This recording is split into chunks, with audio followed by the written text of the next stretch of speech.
What's up? I'm back. In this segment, I'm going to talk about a new book I have coming out. It's a book I wrote. Well, elements of the book was written in 2004. I never put it out. It's a book on the hip hop generation, globally though. And in a sense, it's interesting because in 2004, 2005, as I really started to travel and start to experience different cultures, but I experienced, because I've been traveling for longer than that. But in 2004, 2005, I started to experience different elements of hip hop in global cultures. And it changed me, to be honest. Like at the time, I stopped really messing with American hip hop even by 2 years before that. And I thought I started not to like the culture. Maybe I lost love of it. You know, those were thoughts that went through my mind. But as I experienced hip hop around the world, I realized, no, I still love the culture because it's a culture. It's not really just a music, right? And I guess I forgot that, where I fell out of love with the music element of what it became in the States. But the culture was still strong. I still loved it. And when I saw it around the world, the reason why I really started to respect it was because as a man of African descent, you know, you travel. Well, if you do travel, right, you read up stuff online, they'll tell you, don't go here, you know, they don't like black people and all this other stuff, right? And unfortunately, most black people, you know, pay attention to that and they don't travel. As I started to travel, I started to see, wow, a lot of the places that the energy of hip hop overtook, it opened up doors for me or for other people who, like myself, who were traveling, where people started to just respect you. Like, it was like a curiosity and a fascination they had with you that when I started to look online, I didn't see. In fact, I started some places I actually started, like, that I went to that people say, don't go to, I experienced something totally different. And, you know, when you know hip hop is kind of, you know, the energy hip hop is revolutionary. For me, there's no difference between studying the founders of rap and studying the revolutionaries, the Nat Turners, the Che Guevaras, the Mao Zedongs. Like, to me, there's no difference, to be honest. And it's revolution. Now, some people may not like a revolutionary's tactics, but, you know, before you judge anyone, you have to look at the conditions at the time that caused them to do certain things that they did. And in a lot of ways, I saw, wow, hip-hop is like its own nation, but that's beyond traditional borders. It's beyond being from Canada, America, Jamaica, Russia, you know, South Africa, Ghana. It's beyond that. But it wasn't always getting translated. And it was a shame because hip-hop was founded in America, and only, to me, the hip-hop community in America could really join. Only the hip-hop community in America could unify the hip-hop community globally, if that makes any sense, because it's the foundation that everybody looks to American culture. But in America, they didn't really care about hip-hop outside. And sometimes, especially if you deal with mainstream hip-hop, not underground hip-hop, but if you deal with mainstream hip-hop, they only saw it as a type of music. And it became even where the breakdance and the graffiti, some of the youngins don't even consider hip-hop anymore. So, you know, I put the book aside, said, right, went on to other things, wrote Comedic Mackin in 2009. But as I was going through my old Gmail accounts, not even Gmail, it was, I think, Yahoo. I saw it, and I said, wow. It was Yahoo, right? And my Yahoo account. And I saw it. I said, wow, like I had this stuff stored. And I said, damn, I was reading through some of the notes, and I said, some of this stuff could apply to this time now. But not from the aspect of just making a book talking about hip-hop, even globally, which it will cover some of it, but the generation of what the hip-hop generation globally. You know, when you see things like Barack Obama become president, and I'm not a fan, you know, he doesn't match my politics, so I'm not even saying this as a Barack Obama fan, because I'm not, right? But there's some people who would say that probably wouldn't have happened if it wasn't for hip-hop culture. Because why? Hip-hop eventually grew so strong, even people who were outside the founding race, you know, the black African race who created it, started to embrace it. And when they embraced it, it changed them, because it was a culture as well as a music. See, with other music genres, it's music. So I could listen to some music and I go back to doing what I'm doing. But it was a culture. And in a sense, it was a what we call in hip hop is a reflection of even a greater energy. That everyone who kind of got the energy, put it in the jar, and packaged it, presented it to the world of hip hop, they got the energy, but the energy it probably will be beyond what they presented, because in a sense, in order to really understand the energy, you have to see it in all those different parts. You have to understand how all the different parts are interrelated with what you perceive. So when they created it, they got the reflection of it. Sort of like anyone who practices Egyptian spirituality or Kemetic spirituality knows, you could say Ra is the sun, but solar energy is beyond the sun. Solar energy exists in places where you see no sun. So when you understand that, you understand it's the same thing. The sun is solar energy, obviously, but it's only a reflection of a greater solar energy that sometimes exists in places where you don't perceive light. It's the same thing with hip-hop. So, in a sense, I want to talk about the generation, but in order to talk about the generation, we have to go back.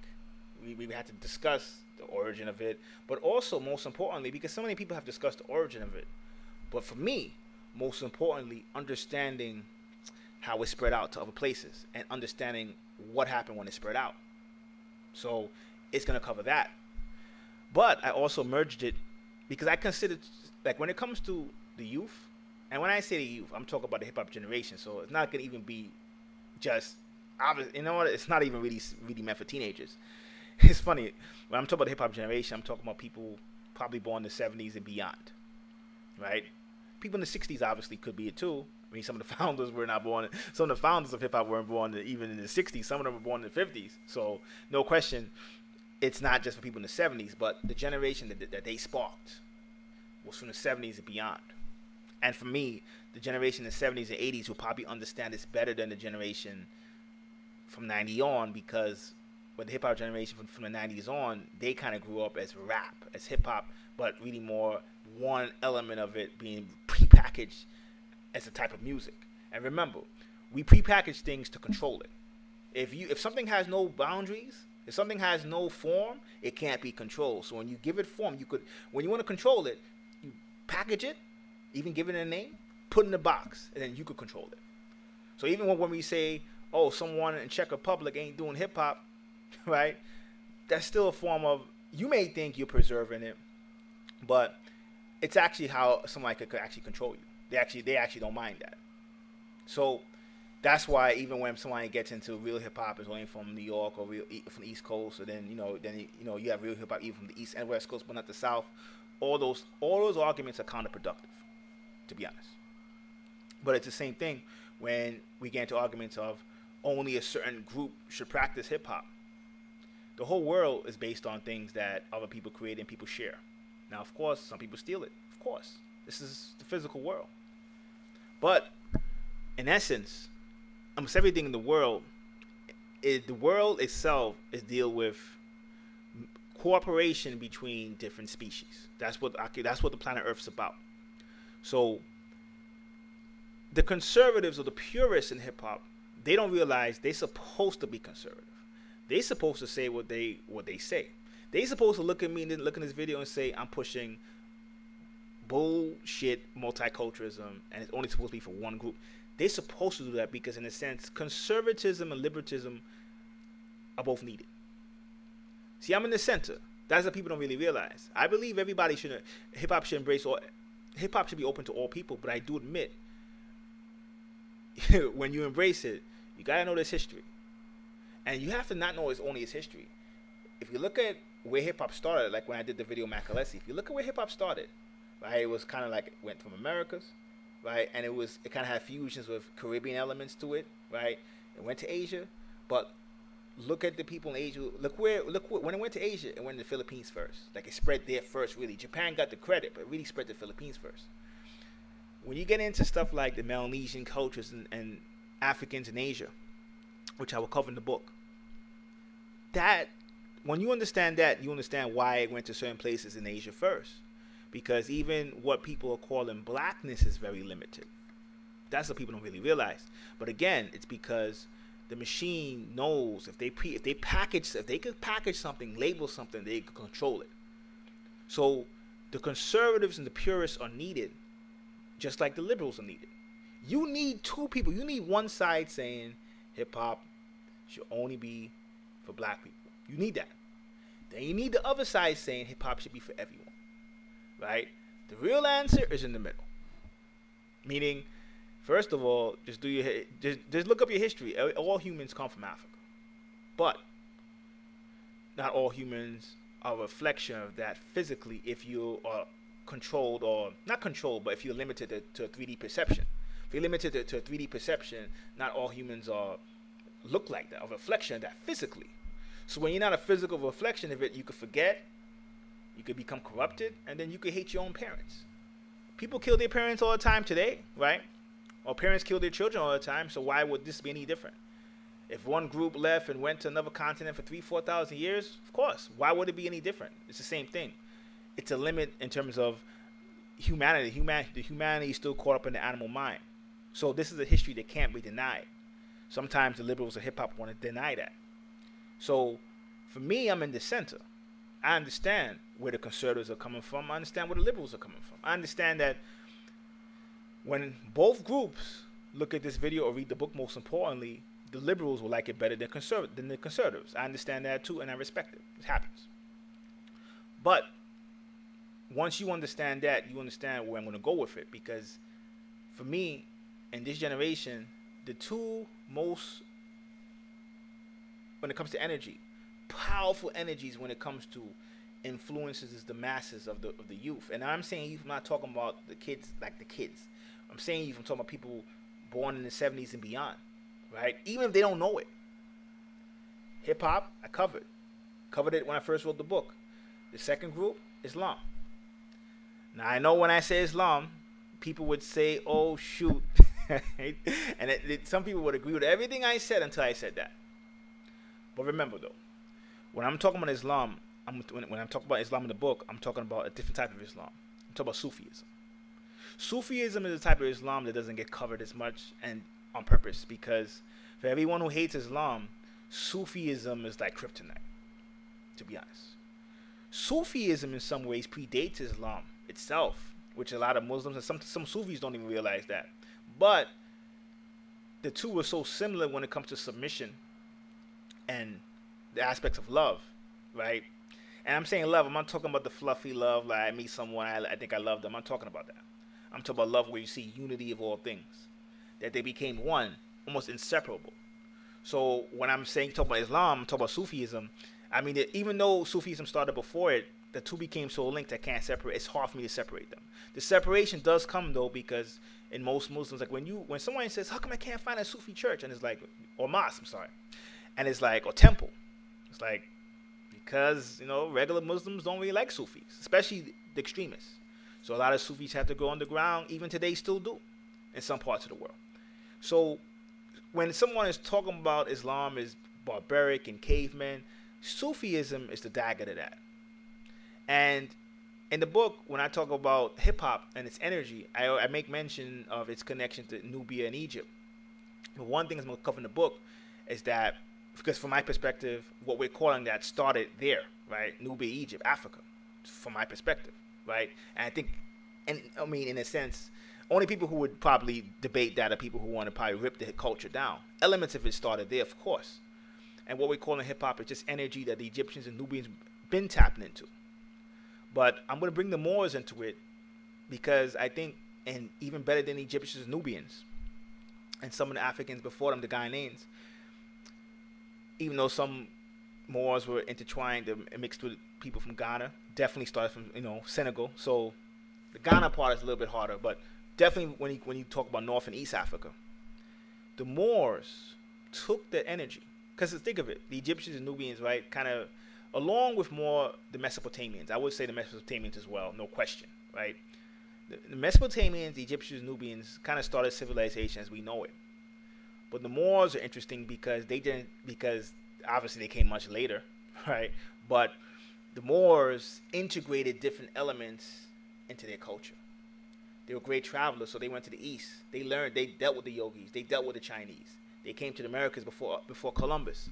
And they integrated, they were so obsessed with knowledge and traveling, they integrated whatever culture they came to with themselves. which is what hip hop really is. So in a sense, when we talk about the Moors, and even the style of Islam that the Moors practiced was a very tolerant Islam, was kind of Sufism, was kind of more related to that. And once you understand that, you understand why in the book, being the book is combining almost like hip hop and the Moors. I'm sorry, hip hop and Islam. It's combining hip hop and Islam because hip hop and Islam in some ways are very much connected. But again, Sufism, not talking about traditional Islam. And in hip hop, that's kind of branched off into NOI, 5%ers. So Islam, or versions or offshoots of it, has always been there since the beginning, right? In some ways, it's been around the people, like, let's say the descendants of Africa, like the Africans in the diaspora. Islam has been around them even before hip hop in its current form now, in some ways, right? If you're going to go into the NOI and stuff like that. So, in a sense, the two are always connected. And when you disconnect them, or when you don't understand that, it's hard to actually tap into the energy at full power. Because basically, whether people like it or not, Islam is going to be probably past Christianity in terms of total population in the next 10, 20 years. And which I don't think it's bad per se, but I think Sufism, especially because, even when you say Sufism, it's kind of a broad, because you have some Sufisms, some version of Sufism that leans toward Islam, that catering to the traditional Muslim, and then you have other aspects of Sufism that's more liberal. Because even in the book, that's why I'm going to even get into the connection between Sufis and the yogis. Very much connected to them. The yogis of India. The two are very much connected. So, in a sense, the Moors, for me, I highlight in the book more because this is actually one of the full points I'm going to get into in the book. When you look at the New Black, right, which I'm getting the New Black from combining Islam and hip hop, right, the New Black. One of the fundamentals of the New Black is the fact, especially this is when the Moorish part comes in. Asia is crucial because especially when you get into Mesopotamia, from the Mesopotamian angle for sure, right? But even if you want to get into the Egyptian Nubian angle, the spiritual aspects of the culture that we were dealing with was preserved over there. And too many times, spirit is not discussed. Or if it is discussed, it goes into kind of like the space cadet stuff that anyone who's reasonable can't really deal with. They can't feel. So they say, F this metaphysical stuff. Right? That's why even sometimes I get in my channel where sometimes somebody would just look at the title and they would think I'm talking about some New Age stuff. They say, I hate this New Age stuff. They don't realize. And I understand. I don't get mad because I understand. When people think spirit, that's what they think. Asia, the Asian connection is beyond crucial. Beyond crucial, to be honest. Because we're talking about the place that kind of exists between both. So if you got, let's say you got one side, African culture. Next side, the materialist culture that might have started in Europe as we know it today, right? And this is not even getting into anything racial. This is just getting into just way things are in terms of material, meaning disconnecting yourself from nature and materialism overpowering spirituality, right? Asia was always the bridge, the people in between. So it's not that there were just the people in between. There was a connection between the two groups. And it still is a connection between two groups that sometimes members of both groups don't realize. You only know it when you go over to Asia and you see the hip-hop culture there. And not just see the culture there, because this is what I'm saying, and this is what I'm getting into. Not just see the culture there. Because even when we talk about it from the Muslim standpoint, Malaysia, like when people think Islam, they think Arab. But right now, Malaysia, Indonesia, those countries, like you notice when you see all the heat coming on Islam right now, right? What countries do the Muslims who are more, I don't want to say open-minded, but who often respond to the critiques of people who describe and who critiquing Islam, which countries do they name? They name countries in the East, Malaysia, Indonesia. Eventually, some people are going to start to go into Central Asia, Kazakhstan, which I'm going to talk about next. Why? because just like the youth over in those countries have embraced hip hop, elements of them have embraced Islam as well, because Islam is very connected to the East. In fact, if you just go to the continent and you say what's going to be the dominant religion in Asian continent, Islam might be, in terms of numbers, right now the dominant religion in Asia as we speak. So the connection between Asia and Africans is very much underrated, to be honest. Very much. I like to always say I'm kind of like, I like to do it with twos, the double A's, right? AA, right? And I always say Asia, Africa. When I first started coming up and I started getting to spirituality, it was always from African first, Asian second. Those two mindsets. And those are my foundations. And I spread to others. And in a way, that helped. But it helped me spiritually, but it also helped me even as a person, how I observe the world. And in a sense, the world is becoming multipolar. It's no longer just Europe and America running the whole show anymore. A lot of Asian powers have risen, and have brought balance to the world. And I'm not saying the world is better. I'm not saying those Asian powers are even good. I'm not even saying that at all. I'm just saying, it's like I said in my Ferguson video, it just gives you more options. In chess, you always want other players to take from the board. You don't want it to be one boogeyman. Once it becomes 3 and 4, the game automatically just naturally has to balance itself. So, in a sense, in a way, when somebody's looking, and I know somebody would say, well, in chess it's only two players, right? And I said that, yeah, that's why things like Anokan chess is 4, because it wasn't always like that. But that's a whole nother story. Now, in a way, when you look at it from that perspective, most people don't even realize, even the communists in the past, right?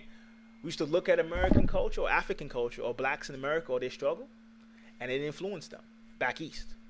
The two cultures were always connected to each other, right? And because the connection is not visible, both, in my opinion, lose out. So, when I talk about it's all about A power, right? Africa, Asia, the Americas, Australia.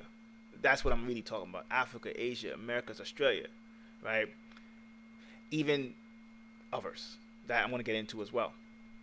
That's why. So Asia becomes a big part of the energy of that culture, because really people started really looking at hip hop as a superpower. Yeah, when it branched to Europe, they were like, damn, they were hating, but it's alright, it's in Europe. But when it took over Asia, and it still does to some extent now, they couldn't deny it. When you see the cousins of hip hop, like basketball, taking over China the way it is, a lot of that, because hip hop and basketball, again, people look at the energy. No, people look at the creation, or the body, but they have to look at the energy. There's an energy that's behind it that's much bigger than hip hop or basketball. For God's sake, right? It's beyond that. But sometimes the conscious mind needs to be explained. You need someone to put it together in a package for you to understand that. So that's what I plan to do in the book.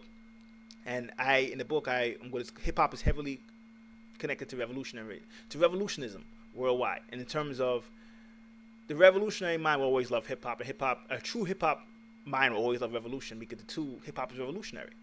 But in some ways, when I'm looking at it now, when you look, right, because you always have that. You have people who, might be locked up, right, come out of prison, right? Look at Malcolm. Malcolm was locked up. He learned a lot of stuff in prison. Talk about intellectually, he came back, and there was people with college degrees who couldn't even stop Malcolm. So I looked at all that and I said, all right, I see that all the time, even now. But what's the one thing missing?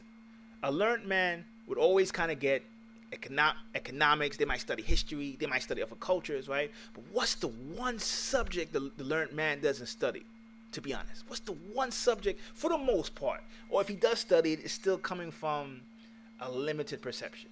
It's science. Science is probably, and science, when you think science, you definitely don't think hip-hop or Islam, for God's sake, right? But you should. And the fact that you don't is the problem. The fact that when people look at masculinity and they think, only Mars or only physical force is masculinity, the highest form of masculinity is actually Mercury. It's actually the intellect. It's the first, right? And some people know that, but they get into history. They get into religion, they get into spirituality. But understand this. True science is not personal. You call the facts as it is, right? That's what true science is. My younger days, I probably believed in the superiority of races, certain races, my own particularly, right? Probably, I'm not gonna lie, I ain't gonna front, I did. As I got more grounded in science, it opened up my eyes to new possibilities. Science is not personal. I know when someone hears this, they're gonna probably say, I don't like science because it is, I don't like science because of that. You know, science is from one culture, but they don't understand. Science is only limited when you don't understand what science truly is. Hip-hop is an art form.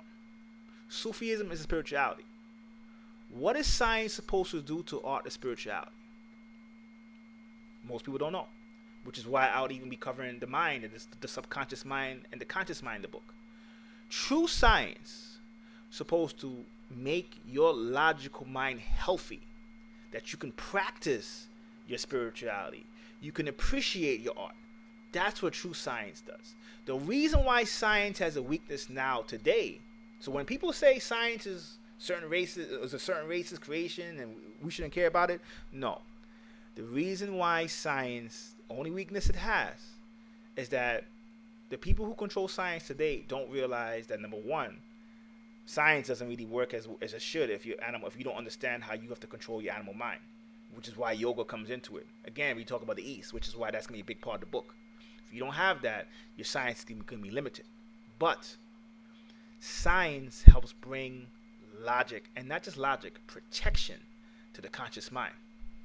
When the conscious mind is protected, the imagination and the subconscious mind, which is the elements that people who practice spirituality tap into a lot of times to help get to the superconscious, will be sound, will be healthy. Spirituality became religion today because of unhealthy conscious minds. Then the subconscious got corrupted, and then we are where we are right now. So the new black, science is heavily part of it. Why? Because the new black gets into, the elements of nature that you can't see, which I'm going to talk about. Archaea, algae, bacteria. The new black gets into that. That may seem like, what's that? That's where science comes in. When it comes to the microscopic kingdoms that you can't see, that, humans are more bacteria than they are human cells, right? Science is the one that's leading the way in that, not spirituality. You can't really see that from a spiritual book. Most spiritual books will get into human cells. It's beyond that. So all that stuff gets covered in the book. Just for people who think it's personal, and I love the Moors, and that's why I'm talking about it. Central Asia plays a big part of the book. Genghis Khan plays a big part of the book. The Silk Road plays a big part of the book because, from my perspective, from someone who's looking at it from the eyes of how a Sufi should, Central Asia in some ways is more promising than even North Africa is or Senegal is. So Central Asia, Genghis Khan, Silk Road, it's going to get a nice mention in the book, and it's going to be, and in a sense, a lot of those cultures are going to be more highlighted than people would expect me to. And the book is mainly going to be for the Amazon audience. So it's going to be there for a treat where literally the book, probably going to put out either March or April. Just want to see how certain things line up astrologically. The book is going to be a deal, $1.50. Yeah, you heard it.